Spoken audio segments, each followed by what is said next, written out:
ପିଲାମାନେ ସମସ୍ତଙ୍କୁ ସୁସ୍ୱାଗତ। ଏହି ଅନଲାଇନ୍ କ୍ଲାସକୁ ସମସ୍ତଙ୍କୁ शुभेच्छा और शुभ अभिनंदन। अच्छा पिलाମାନେ तुम सब जो रहीच सेठी तुमर पड़ोशी लोक अच्छा तुम घर पाखे जो मैंने सब घर कर तुमर पड़ोशी यही पड़ोशी लोक मान सहित तुमर उत्तम संपर्क मध्य रही थाए। सेठी मध्य किछि तुमर सांगसाथी थांती जो सांग मानक सहित तुम हस खुशी करी समय अतिबाहित करिथाओ एवं हस खुशी रे चली था मिलमिशि सबू कार्य करिथाओ सांगसाथी होइथाओ। एही भली मध्य किछि सांगसाथी तुमर अछंती। अच्छा कहलो ये सांग मानक मध्यरु तुमर किछि किछि मध्य अति प्रिय बा अति आपणार सांगसाथी अति निजर थांती। जदि कौनसी बेले कौनसी परिस्थिति रे तुम सांग मानक सहित तुमर कथबार्ता बंद हो जाए तुमको भल लगे कि ना? आमको भल लगे ना। आ पुणी जितेबाला मिलामिशा आम हो जाए सेतेबेले आमको बहुत खुशी लगे बहुत आनंद मध्य लगी थाए। आज आम सही विषय उपरे तृतीय श्रेणी आम भाषा आम साहित्य बहिर पुणी से माने हसिले सुंदर कथाटी अच्छी से विषय आम जानिबा। दुई सांग किपरि बहु केते सांगसाथी होइथिले समयक्रमे से परिस्थिति रे पड़ी से दुई जन मध्य मझे कथबार्ता बंद हो जाइथिला सेमानक मन किपरि दुख होइथिला पुणी पर मिलामिशा हेबारु सेमानक मुहरे किपरि हस फुटी उठिछि सेमाने पुणी किपरि खुशी हो जाइछन्ती हसी उठिछन्ती से विषय सुंदर कथाटी अच्छी जानिबा। मु पुस्तक पठन करुछि मु जो भली भाव में पुस्तक पठन करुछि तुमे समस्ते लक्ष्य रख से भली भाव में पुस्तक पठन घरे अभ्यास करिवो। पुस्तक पठन करिवार केतोटी दिग प्रति मुख्यतः लक्ष्य रखिवो। उच्च स्वर रे पठन करिवो शुद्ध भाव में स्पष्ट भाव में पठन अभ्यास करिवो एवं विभिन्न विराम चिन्ह को लक्ष्य रखी पुस्तक पढ़िया पाई चेष्टा करिवो। प्रसंगटीर नाम अच्छी पुणी से माने हसिले।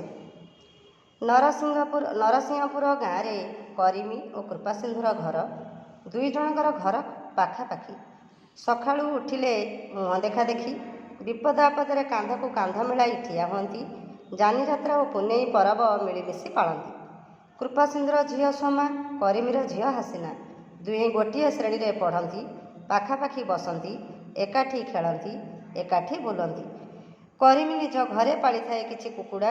कृपासिंधु शौकरे रखि थाए गोटे कुकुर ता ना कालिया। बेल पाइले कालिया करीमीर कुकुड़ारू गोटे दुईटा झाँपी निए। प्रथमे प्रथमे करीमी किछि कहु नथिला हेले से केते सहिबो। कुकुरटी को जबत करबा पई करीमी कृपासिंधु को नेहुरा होला। कृपासिंधु एथर कालिया को आखिरे रखिला हेले कौन हेबो प्रकृति छाड़ुछि केउंठी। सुजोग उंडी कालिया गोटे दुईटा कुकुड़ा झाँपी निए। करीमी एथर रागिगला कुकुर को पाने देव बोली छकी रहिला। कालिया आउ दिने कुकुड़ा भाड़ी उपर को उठिबा बेलकू करीमी देला पाहारे कालिया काउ काउ करी धाइला से छोटा होइगला। एथिरे कृपासिंधु रागी जाई करीमी को गाली देला। करीमी मध्य कृपासिंधु को गाली देला। कजिया बढ़िला। एणिकी दुई परिवार भितर कथबार्ता बंद। हासिना संगे मिसिबा को कृपासिंधु सोमा को मना करदेला। सोमा और हासिना भितर मिलामिशा कथबार्ता बंद होइगला। एथिरे सेमानक मन भारी दुख आगपरी मुहरे नथिला हस। दिनकर कथा खेल छुट्टी रे विद्यालय पछपाख नईकूल हासिना बुलुछि हठात धप करी गोटे शब्द है। हासिना नईकूल को दौड़िला देखिला सोमा पानी रे बुड़ुछि आउ उठुछि। हासिनार हालुक सुखीगला। हठात ता आखिरे पड़िला बरगछरे माड़िछि शियाली लटा। सेथिरु खंडे बड़ लटा को दांतरे छिड़ाई पकाइला। लटा खंड को सोमा आड़ को पकाई देई कहिला सोमा याकू धरी पका। सोमा लटाटी को जोर करी धरिला। हासिना लटाटी को कूल आड़ को टाणिला। मझिरे मझिरे दौड़ी आस कही हासिना पाटी करुଥାଏ। ହାସିନାର ପାଟି ଶୁଣି କେତେଜଣ ପିଲାଙ୍କ ସହ ଗୁରୁଜୀ ସେଠାକୁ ଦୌଡ଼ି ଆସିଲେ। ହାସିନା ଲଟାଟିକୁ ଟାଣିଲା ବେଳେ ଧଇଁ ସଇଁ ହେଉଥାଏ, ତଥାପି ସେ ପ୍ରାଣପଣେ ଲଟାକୁ ଟାଣୁଥାଏ। ତା ସହ ଗୁରୁଜୀ ଓ ପିଲାମାନେ ଲାଗିଗଲେ ସୋମାକୁ କୂଳକୁ ଆଣିଲେ। ସେତେବେଳକୁ ସୋମା ପାଣି ପିଇ ଯାଇଥାଏ। ଖବର ପାଇ କୃପାସିନ୍ଧୁ ଓ କରିମ ସେଠାକୁ ଆସିଲେ।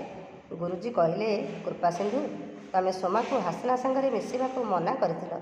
ଆଜି ସେହି ହାସିନା ଆମ ଝିଅକୁ ବଞ୍ଚାଇଲା। କୃପାସିନ୍ଧୁର ମୁଣ୍ଡ ଲାଜରେ ନଇଁଗଲା। କୃପାସିନ୍ଧୁ କରିମକୁ କହିଲା, ଭାଇ, ମୋତେ କ୍ଷମା କର। ହାସିନା ନଥିଲେ ମୁଁ ଆଜି ସୋମାକୁ ପାଇ ନଥାନ୍ତି।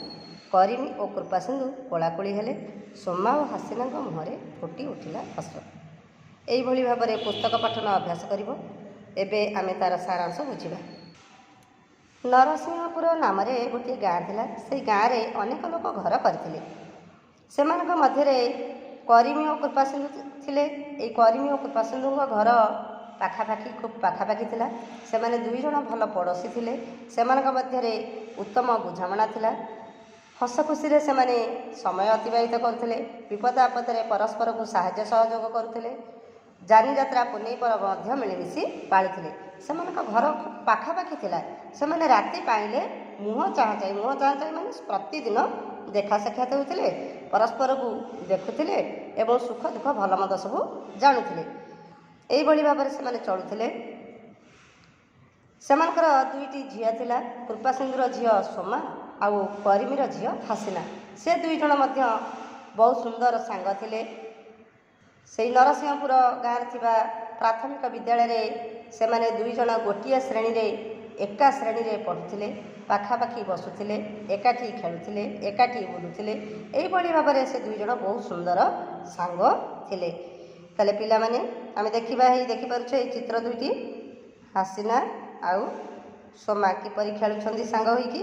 ଇଏ ହେଉଛି ନରସିଂହପୁର ଗାଁ, ଏଇଠି ସେମାନେ ଖେଳୁଛନ୍ତି। ଆଚ୍ଛା, ଆମେ ଏଇ ନାଁ ଦୁଇଟିରୁ ନିଶ୍ଚିନ୍ତ ଭାବରେ ଜାଣିପାରୁଥିବା ଏଇ ଦୁଇଜଣ ଗୋଟିଏ ସମ୍ପ୍ରଦାୟର ନୁହନ୍ତି। କରିମି ଓ କୃପାସିନ୍ଧୁ ଦୁଇଜଣ ଯାକ ଦୁଇଟି ଧର୍ମର ବା ଦୁଇଟି ସମ୍ପ୍ରଦାୟର ଲୋକ ଅଟନ୍ତି। କରିମି ମୁସଲମାନ ସମ୍ପ୍ରଦାୟର ବ୍ୟକ୍ତି ହୋଇଥିଲା ବେଳେ କୃପାସିନ୍ଧୁ ହିନ୍ଦୁ ସମ୍ପ୍ରଦାୟର ବ୍ୟକ୍ତି ଅଟନ୍ତି। ଅଲଗା ସମ୍ପ୍ରଦାୟର ହୋଇଥିଲେ ମଧ୍ୟ ସେମାନଙ୍କ ମଧ୍ୟରେ ଉତ୍ତମ ବୁଝାମଣା ଥିଲା ଏବଂ ସେମାନେ ସୁନ୍ଦର ବନ୍ଧୁ ମଧ୍ୟ ହୋଇପାରିଥିଲେ, ମିଳିମିଶି ଚଳୁଥିଲେ। ଏଇ କରିମି ତାର ଘରେ କିଛି କୁକୁଡ଼ା ପାଳିଥାଏ ଆଉ କୃପାସିନ୍ଧୁ ମଧ୍ୟ ମନ ଖୁସିରେ ସଉକରେ ଗୋଟିଏ କୁକୁର ରଖିଥାଏ। ଏଇ କୁକୁରଟି ତାର ନାଁ ଥିଲା କାଳିଆ। ସେଇ କାଳିଆ ବେଳ ପାଇଲେ ସୁଯୋଗ ଉଣ୍ଡି କରିମି କୁକୁଡ଼ା ଭାଡ଼ି ଉପରକୁ, କୁକୁଡ଼ା ଯେଉଁ ଭାଡ଼ି ପାଖରେ ଅଛନ୍ତି ସେଇ କୁକୁଡ଼ା ଭାଡ଼ି ଉପରକୁ, କରିମିର କୁକୁଡ଼ା ଭାଡ଼ି ଉପରକୁ କାଳିଆ ସୁଯୋଗ ଉଣ୍ଡି ଦେଖି ଗୋଟାଏ ଦୁଇଟା ଲେଖା କୁକୁଡ଼ା ଝାମ୍ପି ନେଇଯାଏ ଏବଂ ଖାଇ ଦେଉଥାଏ। ଏଇଭଳି କରିବାରୁ କରିମିର ମନ ଦୁଃଖ ହେଲା। ସେ କୃପାସିନ୍ଧୁକୁ ଯାଇ କହିଲା, ଭାଇ, ତୁ କୁକୁରକୁ ଟିକେ ଆଖିରେ ରଖ, ନଜରରେ ରଖ। ସେ ମୋ କୁକୁଡ଼ା ସବୁ ମାରି ଖାଇଦେଉଛି, ତେଣୁ ତୁ ତାକୁ ଟିକେ ନଜରରେ ରଖ। ଏଇଭଳି ଭାବରେ କହି ଅନୁରୋଧ କଲା। କୃପାସିନ୍ଧୁ ମଧ୍ୟ କାଳିଆକୁ ନଜରରେ ରଖିବ ବୋଲି କହିଲା ବା ଆଖିରେ ରଖିବ ବୋଲି କହିଲା। ହେଲେ କୁକୁରକୁ ଯେତେ ଆଖିରେ ରଖିଲେ ମଧ୍ୟ, ଯେତେ ନଜର କଲେ ମଧ୍ୟ କୁକୁର ଯେତେବେଳେ କୁକୁଡ଼ାର ମାଂସ ତା ପାଟିରେ ଲାଗିଛି, ମାଂସର ସ୍ୱାଦର ଲୋଭ ତା ପାଟିରେ ଲାଗିଛି, ସେଇ ଲୋଭକୁ ସେ ଛାଡ଼ି ପାରୁନାହିଁ। ତେଣୁ କୁକୁରକୁ ଯେତେ ଜବତ କଲେ ମଧ୍ୟ, ଯେତେ ଆକଟ କଲେ ମଧ୍ୟ ସେ ବାରମ୍ବାର ସୁଯୋଗ ଦେଖି କୁକୁଡ଼ା ଭାଡ଼ି ଉପରକୁ ଡିଆ ମାରି ପୁଣି କୁକୁଡ଼ା ଝାମ୍ପି ନେଇ ଖାଇଦେଉଛି। ଏଇଭଳି ବାରମ୍ବାର ହେବାରୁ କରିମି ବା କେତେ ସହିବ। ସେ ରାଗିଗଲା। ଦିନେ କୁକୁରକୁ ପାନେ ଦେବ ବୋଲି ଉଚିତ ଶିକ୍ଷା, ଉଚିତ ଦଣ୍ଡ ବା ଉଚିତ ଶିକ୍ଷା, ଉଚିତ ଶାସ୍ତି ଦେବ ବୋଲି ଦିନେ କୁକୁଡ଼ା ଭାଡ଼ି ପାଖରେ ଛକି ରହିଲା। ଆଉ ଯେତେବେଳେ କୁକୁରଟି କୁକୁଡ଼ା ଭାଡ଼ି ଉପରକୁ ଡିଆ ମାରିଛି, ସେତେବେଳେ କରିମି ଦେଲା ବାହାରେ ଯାଏ ଏକାଥରେ କୁକୁରର ଗୋଡ଼ ଛୋଟା ହୋଇଗଲା। ସେ କାଉଁ କାଉଁ ହୋଇ ପଳେଇଲା। ଦେଖିପାରୁଛ ତୁମେ ଏଇ ଚିତ୍ରଟିକୁ। କରିମି ବାଡ଼ି ଧରି କୁକୁରକୁ ବାଡ଼େଇ ତାର ଗୋଡ଼ କିପରି ଛୋଟା କରିଦେଇଛି। ଏ କଥା ଦେଖି କୃପାସିନ୍ଧୁ ରାଗିଗଲା। କରିମକୁ ଗାଳି ଦେଲା, କାହିଁକି ମୋର କୁକୁର ବାଡ଼େଇ ଛୋଟା କରିଦେଲୁ ବୋଲି ଗାଳି ଦେଲା। କରିମି ମଧ୍ୟ କୃପାସିନ୍ଧୁକୁ ଗାଳି ଦେଲା। ଏଇଭଳି ଭାବରେ ଦୁଇ ଜଣଙ୍କ ଭିତରେ କଜିଆ ବଢ଼ିଲା। ତାପରେ କୃପାସିନ୍ଧୁ ତାର ଝିଅ ସୋମାକୁ ମନା କରିଦେଲା ହାସିନା ସାଙ୍ଗରେ ମିଶିବାକୁ, ଯେ ତୁ ଆଉ ହାସିନା ସାଙ୍ଗରେ ମିଶିବୁନି କି ଖେଳାବୁଲା କରିବୁନି। ତେଣୁ ସୋମାର ମନ ଦୁଃଖ, ସେ ଆଉ କ'ଣ କରିବ, ବାପାଙ୍କ କଥା ମାନି ହାସିନା ସାଙ୍ଗରେ ଆଉ କଥାବାର୍ତ୍ତା ହେଲା ନାହିଁ, କଥାବାର୍ତ୍ତା ବନ୍ଦ କରିଦେଲା। ତେଣୁ ଏଇଭଳି ଭାବରେ ସେ ମନ ଦୁଃଖରେ ଥାନ୍ତି। ହାସିନା ମଧ୍ୟ ଆଉ ସୋମା ସାଙ୍ଗରେ କଥାବାର୍ତ୍ତା ହେଉନି। ଦୁଇ ସାଙ୍ଗଙ୍କର ଏବେ କଥାବାର୍ତ୍ତା ବନ୍ଦ ହୋଇଛି, ସମସ୍ତେ ଏକା ଏକା ଖେଳୁଛନ୍ତି ବୁଲୁଛନ୍ତି। ତେଣୁ କ'ଣ ଆଉ କରିବେ, ମନ ଦୁଃଖ ଭିତରେ ଏଇଭଳି କିଛି ଦିନ ଗଲା। କିଛି ଦିନ ପରେ ଦିନେ ବିଦ୍ୟାଳୟରେ ଖେଳ ଛୁଟି ହୋଇଛି। এই ବିଦ୍ୟାଳୟ ପଛପଟେ ଗୋଟେ ନଈ ଥିଲା। ସେଇ ନଈ କୂଳରେ ହାସିନା ଖେଳ ଛୁଟି ସମୟରେ ବୁଲୁଛି। ହଠାତ୍ ଧପ୍ କରି ଗୋଟିଏ ଶବ୍ଦ ହେଲା। ହାସିନା ଦେଖିଲା ନଈରେ ସୋମା ବୁଡ଼ି ଯାଇଛି, ଆଉ ପାଣିରେ ବୁଡ଼ୁଛି ଆଉ ଉଠୁଛି, ସେ ପାଣି ପିଇ ଯାଉଛି। ହାସିନା କ'ଣ କରିବ, ତାର ଆଉ ବୁଦ୍ଧିବାଟ କିଛି ଦିଶିଲା ନାହିଁ। ସେ କ'ଣ କରିବ, ବ୍ୟସ୍ତ ହୋଇପଡ଼ି ଚାରିଆଡ଼କୁ ଚାହିଁଲା, ଦେଖିଲା ବରଗଛରେ ମାଡ଼ିଛି ଗୋଟିଏ ଶିଆଳି ଲଟା। ସେ ତୁରନ୍ତ ଶୀଘ୍ର ସେ ଶିଆଳି ଲଟାରୁ ଦାନ୍ତରେ ଖଣ୍ଡେ ଛିଣ୍ଡାଇ ପକାଇ ସୋମା ଆଡ଼କୁ ପକାଇ ଦେଇ କହିଲା, ସୋମା ଆକୁ ଧରି ପକା, ଗୋଟାଏ ମୁଣ୍ଡକୁ ଧରି ପକା। ସୋମା ତାକୁ ବିକଳିଆ ହୋଇ ଗୋଟେ ମୁଣ୍ଡକୁ ଧରିଛି ଏବଂ ହାସିନା ପ୍ରାଣପଣେ ପୁରା ଶକ୍ତି ଦେଇ, ହାସିନାର ଯେତେ ବଳ ଅଛି ସେ ବଳ ଲଗେଇ ତାର ଆର ମୁଣ୍ଡଟିକୁ, ଲଟାର ଆର ମୁଣ୍ଡକୁ କୂଳ ଆଡ଼କୁ ଟାଣୁଛି। ସୋମା ଗୋଟାଏ ମୁଣ୍ଡକୁ ଧରିଛି ଏବଂ ହାସିନା ଆର ମୁଣ୍ଡକୁ କୂଳ ଆଡ଼କୁ ଜୋର ଶକ୍ତି ଦେଇ ଜୋରରେ ଟାଣୁଛି ଏବଂ ବଡ଼ ପାଟିରେ ଦୌଡ଼ି ଆସ ବୋଲି ଡାକୁଛି। ଦେଖିପାରୁଛ ଏଇ ଚିତ୍ରଟି, ସୋମା କିପରି ପାଣିରେ ବୁଡ଼ି ଯାଉଛି, ହାସିନା ତାକୁ ରକ୍ଷା କରୁଛି ଲଟା ଦ୍ୱାରା। ଏଇଭଳି ହାସିନା ଯେତେବେଳେ ବଡ଼ ପାଟିରେ ଦୌଡ଼ି ଆସ ଡାକୁଥିଲା, ସେତେବେଳେ ତା ଡାକ ବିଦ୍ୟାଳୟକୁ ଶୁଣାଯାଇଛି। ଗୁରୁଜୀ ଏବଂ ପିଲାମାନେ ଦୌଡ଼ା ଦୌଡ଼ି ହୋଇ ଆସିଛନ୍ତି। ତାପରେ ସେମାନେ ସମସ୍ତେ ଦେଖିଛନ୍ତି, ଆସିଲା ବେଳକୁ ହାସିନା ଧଇଁ ସଇଁ ହୋଇଯାଉଛି। ସମସ୍ତେ ପିଲା ଏବଂ ଗୁରୁଜୀମାନେ ହାସିନା ସହ ମିଶି ଲଟାଟିକୁ କୂଳ ଆଡ଼କୁ ଟାଣି ଆଣିଛନ୍ତି, ଯାହାଫଳରେ ସୋମା ପାଣି କୂଳକୁ ଆସିଛି। ସୋମାକୁ ଉଦ୍ଧାର କରିଛନ୍ତି ଏବଂ ସୋମାର ଚେତା ଫେରାଇ ଆଣିଛନ୍ତି, ତାକୁ ସାଷ୍ଟାମ କରି ତାର ଚେତା ଫେରାଇ ଆଣିଛନ୍ତି। ସୋମାକୁ ଉଦ୍ଧାର କରିସାରିଲା ପରେ ଏହି ଖବର ଗାଁରେ ପହଞ୍ଚିଛି। ଗାଁରେ ଏହି ଖବର ପ୍ରଚାର ହୋଇଯିବା ପରେ କୃପାସିନ୍ଧୁ ଓ କରିମି ମଧ୍ୟ ଦୌଡ଼ା ଦୌଡ଼ି ହୋଇ ବିଦ୍ୟାଳୟକୁ ଆସିଛନ୍ତି, ନଈ କୂଳକୁ ଆସିଛନ୍ତି। ଦେଖିଛନ୍ତି ସୋମା ପାଣିରେ ବୁଡ଼ି ଯାଉଥିଲା, ହାସିନା ତାକୁ ଉଦ୍ଧାର କରିଛି। ଏ କଥା ଦେଖି କୃପାସିନ୍ଧୁ ନିଜର ଭୁଲ ବୁଝିପାରିଛି, ଯେ ଯେଉଁ କଳିକଜିଆ ଆମ ଦୁଇ ବନ୍ଧୁଙ୍କ ଭିତରେ କଳିକଜିଆ ଲାଗିଲା ବେଳେ ମୁଁ ଗୋଟିଏ ଛୋଟିଆ ପିଲାକୁ ତାର ସାଙ୍ଗ ସହିତ ମିଶିବା ପାଇଁ ମନା କରିଥିଲି, ମୋ ଝିଅ ସୋମାକୁ ହାସିନା ସହିତ ମିଶିବା ପାଇଁ ମନା କରିଥିଲି, କିନ୍ତୁ ସେଇ ହାସିନା ତା ମନରେ ଗର୍ବ, ଅହଙ୍କାର, ହିଂସା ନ ରଖି ମୋ ଝିଅ ବୁଡ଼ି ଯାଉଥିଲା ବେଳେ, ସୋମା ବୁଡ଼ି ଯାଉଥିଲା ବେଳେ ସେ ତାକୁ ତାର ପ୍ରାଣପଣେ ଚେଷ୍ଟା କରି ଉଦ୍ଧାର କରିଛି। ତେଣୁ ଏଇ ସାଙ୍ଗ ଦୁଇ ଜଣଙ୍କର କଥାବାର୍ତ୍ତା ବନ୍ଦ କରାଇ ଦେବାର ଭୁଲ କୃପାସିନ୍ଧୁ ବୁଝିପାରିଛି। ବୁଝିପାରି ସେ କରିମକୁ କହିଛି, ଗୁରୁଜୀ ମଧ୍ୟ ଏ କଥା କିଛି ଜାଣିଥିଲେ। କରିମକୁ ସେତେବେଳେ କହିଛି, ଭାଇ ମୋତେ କ୍ଷମା କର। ଏ କଥା ମଧ୍ୟ ଗୁରୁଜୀ କିଛି ଜାଣିଥିଲେ ଯେ ସୋମା ହାସିନା ଭଲ ସାଙ୍ଗ ଥିଲେ, ସେମାନେ ସବୁ ସାଙ୍ଗ ହୋଇ ଖେଳୁଥିଲେ, କିନ୍ତୁ କିଛି ଦିନ ହେଲା ତାଙ୍କ ଭିତରେ କଥାବାର୍ତ୍ତା ନାହିଁ। ସେଇ ପିଲାମାନଙ୍କ ଠାରୁ ଗୁରୁଜୀ ଜାଣିବାକୁ ପାଇଛନ୍ତି ଦୁଇ ପଡ଼ୋଶୀଙ୍କ ଭିତରେ କଳିକଜିଆ ଲାଗିଛି ଏବଂ କଥାବାର୍ତ୍ତା ବନ୍ଦ ହୋଇଯାଇଛି। ଏସବୁ ଶୁଣି ଗୁରୁଜୀ କୃପାସିନ୍ଧୁକୁ କହିଲେ, କୃପାସିନ୍ଧୁ ତୁମେ ସୋମାକୁ ହାସିନା ସହ ମିଶିବା ପାଇଁ ମନା କରିଥିଲ, କିନ୍ତୁ ସେଇ ହାସିନା ଆଜି ତୁମ ଝିଅର ଜୀବନ ବଞ୍ଚାଇଛି।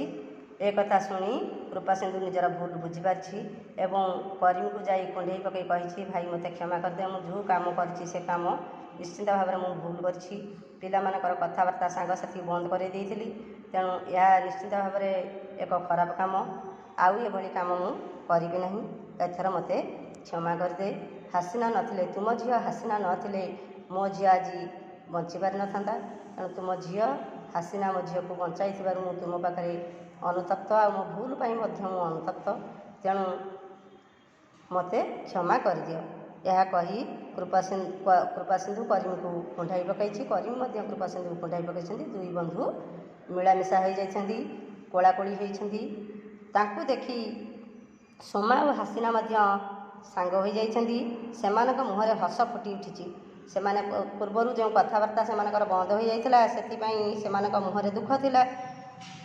ଏବେ ଯେତେବେଳେ ଦୁଇ ଜଣଙ୍କର ବାପା ମିଳାମିଶା ହୋଇଗଲେ, ସେ କଥାକୁ ଦେଖି ହାସିନା ଆଉ ସୋମା ମଧ୍ୟ ମିଳାମିଶା ହୋଇଯାଇଛନ୍ତି ଏବଂ ସେମାନଙ୍କ ମନରେ ଖୁସି ଫେରିଆସିଛି ଯେ ଆମ ବାପା ଦୁଇ ଜଣ ଆଜି ମିଳାମିଶା ହୋଇଗଲେ, ଆଉ ଆମର ଏବେ ଆମର କଥାବାର୍ତ୍ତା ଆଉ ବନ୍ଦ ନ ହୋଇ ଆମେ ନିଶ୍ଚିତ ଭାବରେ ଆଗ ଭଳି ସାଙ୍ଗସାଥି ହୋଇପାରିବୁ, ଏକାଠି ବୁଲିବୁ, ଖେଳିବୁ ଏବଂ ସାଙ୍ଗ ହୋଇପାରିବୁ। ଏ କଥା ଚିନ୍ତା କରି ଦୁଇ ସାଙ୍ଗ ଖୁସିରେ ହସି ଉଠିଛନ୍ତି। ଦେଖିପାରୁଛ ଚିତ୍ର, କୃପାସିନ୍ଧୁ କରିମି କିପରି କୋଳାକୁଳି ହୋଇଛନ୍ତି, ଗୁରୁଜୀ ସେମାନଙ୍କୁ ବୁଝାଉଛନ୍ତି ଆଉ ସୋମା ଓ ହାସିନାଙ୍କ ମୁହଁରେ ହସ ଫୁଟି ଉଠିଛି। ଭାବୁଛି ବିଷୟଟିକୁ ବୁଝିପାରିଥିବ। ବର୍ତ୍ତମାନ ଆମେ କିଛି ଶବ୍ଦର ଅର୍ଥ ଦେଖିବା। ହଁ ପିଲାମାନେ, ଆମେ ଏହି ବିଷୟରୁ କିଛି ଶିକ୍ଷା ମଧ୍ୟ ପାଇଲେ। ଜାତି ଧର୍ମ ବର୍ଣ୍ଣରେ କିଛି ନଥାଏ, ସବୁ ରହିଥାଏ ମଣିଷ ପଣିଆରେ। ଯଦି ଆମ ମନରେ ସତ୍ ଭାବନା, ମଣିଷ ପଣିଆ, ଭ୍ରାତୃତ୍ୱ ଭାବ ନାହିଁ, ଆମେ ଯେତେ ଉଚ୍ଚ ଜାତିର କିମ୍ବା ଯେତେ ଧନୀ ହୋଇଥିଲେ ମଧ୍ୟ ତାର କିଛି ମୂଲ୍ୟ ନାହିଁ। ତେଣୁ ଆମେ ପଡ଼ୋଶୀଙ୍କ ସହ ଭଲ ସମ୍ପର୍କ ନ ରଖିଲେ ଆମେ ଅସୁବିଧାରେ ପଡ଼ିବା। ଜାତି ଧର୍ମ ବର୍ଣ୍ଣ ନିର୍ବିଶେଷରେ ସମସ୍ତଙ୍କ ସହ ଆମେ ମିଳିମିଶି ଚଳିବା ଉଚିତ। ଆମ ଦେଶ ଭାରତ ଏକ ଧର୍ମନିରପେକ୍ଷ ରାଷ୍ଟ୍ର, ଏକଥା ମଧ୍ୟ ଆମେ ଜାଣିଛେ। ଏଠି ହିନ୍ଦୁ, ମୁସଲମାନ, ଜୈନ, ବୌଦ୍ଧ, ଶିଖ ଆଦି ବିଭିନ୍ନ ସମ୍ପ୍ରଦାୟର ଲୋକ ବାସ କରନ୍ତି ଓ ସବୁ ଧର୍ମକୁ ସମାନ ଅଧିକାର ଦିଆଯାଇଛି। କୌଣସି ଧର୍ମ ବଡ଼ ନୁହେଁ କିମ୍ବା କୌଣସି ଧର୍ମ ସାନ ନୁହେଁ। ସମସ୍ତେ ଆମେ ଭାଇ ଭାଇ, ସମସ୍ତେ ଆମେ ଭାରତୀୟ, ଗୋଟିଏ ମାଆର ସନ୍ତାନ ରୂପେ ସମସ୍ତେ ଆମେ ମିଳିମିଶି ଚଳିଥାଉ। ତେଣୁ ଯେଉଁ ସମ୍ପ୍ରଦାୟର ଯିଏ ହୋଇଥିଲେ ନା କାହିଁ, ଆମେ ସମସ୍ତଙ୍କ ସହିତ ଭଲ ସମ୍ପର୍କ ରଖି ଉତ୍ତମ ବୁଝାମଣା କରି ସମସ୍ତଙ୍କ ସହିତ ମିଳିମିଶି ଚଳିଗଲେ ନିଶ୍ଚିନ୍ତ ଭାବରେ ଆମର ଉନ୍ନତି ହେବା ସହିତ ସମାଜର ମଧ୍ୟ ଉନ୍ନତି ହେବ। ଏ କଥାକୁ ଆମେ ମନେ ରଖିବା। ବର୍ତ୍ତମାନ ଆମେ ଶବ୍ଦାର୍ଥ ଲେଖିବା। ପ୍ରସଙ୍ଗର ନାମ ଅଛି ପୁଣି ସେମାନେ ହସିଲେ। ଶବ୍ଦାର୍ଥ: ମୁହଁ ଦେଖାଦେଖି। ମୁହଁ ଦେଖାଦେଖି କହିଲେ ପ୍ରତିଦିନ ସାକ୍ଷାତ, ଦେଖା ସାକ୍ଷାତ ହେବା। ସଉକି: ସଉକି କହିଲେ ମଜା ବା ଖୁସି। ଝାମ୍ପି ନେବା: ହଠାତ୍ ନେଇଯିବା। ନେହୁରା: ଅନୁରୋଧ। ପ୍ରକୃତି ଛାଡ଼ୁଛି କେଉଁଠି? ଅଭ୍ୟାସ ଛାଡ଼ି ନ ପାରିବା। ଆଖିରେ ରଖିବା: ନଜର ରଖିବା। ଉଣ୍ଡିବା: ଖୋଜିବା। ପାନେ ଦେବା: ଉଚିତ ଶିକ୍ଷା ଦେବା। ହାଲୁକା ଶୁଖିଗଲା: କ'ଣ କରିବାକୁ ହେବ ଜାଣି ନ ପାରିବା। ଆଖିରେ ପଡ଼ିବା: ଦେଖିଦେବା। ମୁଣ୍ଡ ଲାଜରେ ନଇଁ ପଡ଼ିବା: ନିଜର ଭୁଲ ବୁଝିପାରିବା। କାନ୍ଧକୁ କାନ୍ଧ ମିଳାଇ ଠିଆ ହେବା: ବିପଦ ଆପଦରେ ପରସ୍ପରକୁ ସାହାଯ୍ୟ କରିବା। ଜବତ: ଆକଟ କରିବା। କଜିଆ: କଳି। ବର୍ତ୍ତମାନ କିଛି ବାକ୍ୟ ଗଠନ ଦେଖିବା। ମୁହଁ ଦେଖାଦେଖି: ହରି ଓ ମୁଁ ସକାଳୁ ଉଠିଲେ ମୁହଁ ଦେଖାଦେଖି। ଆଖିରେ ରଖିବା: ପିଲାଟି ଦୁଷ୍ଟ ହେବାରୁ ମା ତାକୁ ସବୁବେଳେ ଆଖିରେ ରଖିଛନ୍ତି। ଆଖିରେ ପଡ଼ିବା: ମାଛ ଭଜା ବିଲେଇ ଆଖିରେ ପଡ଼ିବା ମାତ୍ରେ ସେ ଝାମ୍ପି ନେଇଯାଏ। ମୁଣ୍ଡ ଲାଜରେ ନଇଁ ପଡ଼ିବା: ପିଲାଟି ନିଜର ଭୁଲ ବୁଝିପାରିଥିବାରୁ ତାର ମୁଣ୍ଡ ଲାଜରେ ନଇଁ ପଡ଼ିଲା। ଧଇଁ ସଇଁ: ପିଲାଟି ଧଇଁ ସଇଁ ହୋଇ ଦୌଡ଼ୁଛି। ପାନେ ଦେବା: ପୋଲିସ ଚୋରକୁ ପାନେ ଦେବା ପାଇଁ ଛକି ବସିଛି। ନେହୁରା ହେବା: ଭିକାରୀଟି ନେହୁରା ହୋଇ ଭିକ ମାଗୁଛି। ଉଣ୍ଡିବା: କାହା ଘର ଉଣ୍ଡିବା ଏକ ଦଣ୍ଡନୀୟ ଅପରାଧ ଅଟେ। ପ୍ରାଣବଳେ: ପ୍ରାଣପଣେ ଚେଷ୍ଟା କରି ଲୋକଟି ବିପଦରୁ ରକ୍ଷା ପାଇଲା। ସୁଯୋଗ: ସୁବର୍ଣ୍ଣ ସୁଯୋଗ ସବୁବେଳେ ଆସେ ନାହିଁ। ପ୍ରକୃତି: ଗୀତାର ପ୍ରକୃତି ଭଲ ନୁହେଁ। ଏବେ ଆମେ କିଛି ଯୁଗ୍ମ ଶବ୍ଦ ବା ଯୋଡ଼ି ଶବ୍ଦ ଦେଖିବା। ଆମେ କଥା କହିଲା ବେଳେ କିଛି ଶବ୍ଦକୁ ଯୋଡ଼ି ଯୋଡ଼ି ହୋଇଥାଏ, ଆମେ ତାକୁ ବ୍ୟବହାର କରିଥାଉ। ସେଇ ଯୋଡ଼ି ଶବ୍ଦ ଟିକେ ଦେଖିବା। ବିଭିନ୍ନ ପ୍ରକାର ଯୋଡ଼ି ଶବ୍ଦ ଅଛି। ସମାନ ଅର୍ଥରେ ଯୋଡ଼ି ଶବ୍ଦ, ବିପରୀତ ଅର୍ଥରେ ଯୋଡ଼ି ଶବ୍ଦ, ନିରର୍ଥକ ବା ଅର୍ଥହୀନ, ଯାହାର କିଛି ଅର୍ଥ ନାହିଁ, ସେଇଭଳି କିଛି ଯୋଡ଼ି ଶବ୍ଦ ଅଛି। ଏବେ ଆମେ ଜାଣିବା। ସମାନ ଅର୍ଥରେ ଯୋଡ଼ି ଶବ୍ଦ କ'ଣ? ଧଇଁ ସଇଁ, କଇଁ କଇଁ, ନଇଁ ନଇଁ, ଧାଇଁ ଧାଇଁ, ପିଠାପଣା, ଯାନିଯାତ୍ରା, ପୁନେଇ ପରବ, ସାଙ୍ଗସାଥି, ମାଟି ଗୋଡ଼ି, ସାଇ ପଡ଼ିଶା, ପର୍ବପର୍ବାଣୀ, ଜୀବଜନ୍ତୁ, କଥାବାର୍ତ୍ତା, ଘରଦ୍ୱାର, ଧାନ ଚାଉଳ, ଖିଆପିଆ, ଏଇଭଳି କିଛି ଶବ୍ଦ ସମାନ ଅର୍ଥରେ ଯୋଡ଼ି ଶବ୍ଦ ଅଛି। ସେହିଭଳି ବିପରୀତ ଅର୍ଥରେ ଯୋଡ଼ି ଶବ୍ଦ ଦିନ ରାତି, ଭଲ ମନ୍ଦ, ହାନି ଲାଭ, ସୁଖ ଦୁଃଖ, ହସ କାନ୍ଦ। ନିରର୍ଥକ ଯୋଡ଼ି ଶବ୍ଦ ବା ଅର୍ଥହୀନ, ଯାହାର କିଛି ଅର୍ଥ ନାହିଁ। ପାଠ ଶାଠ, ପିଲାଝିଲା, ଲୁଗାପଟା, ବହିପତ୍ର ଇତ୍ୟାଦି। ଏଇଭଳି ଯୁଗ୍ମ ଶବ୍ଦ ଅଛି। ମୁଁ ଭାବୁଛି ତୁମେ ଏହି ବିଷୟଟିକୁ ଭଲ ଭାବରେ ବୁଝିପାରିଥିବ। ଘରେ ଏହି ଗପଟିକୁ ବାରମ୍ବାର ପଢ଼ିବା ଅଭ୍ୟାସ କରିବ ଏବଂ ତା'ର ଶବ୍ଦାର୍ଥ, ବାକ୍ୟ ଗଠନ ଆଉ ଯୁଗ୍ମ ଶବ୍ଦ ଲେଖି ତାକୁ ମଧ୍ୟ ଅଭ୍ୟାସ କରିବ। ରହୁଛି। ଧନ୍ୟବାଦ।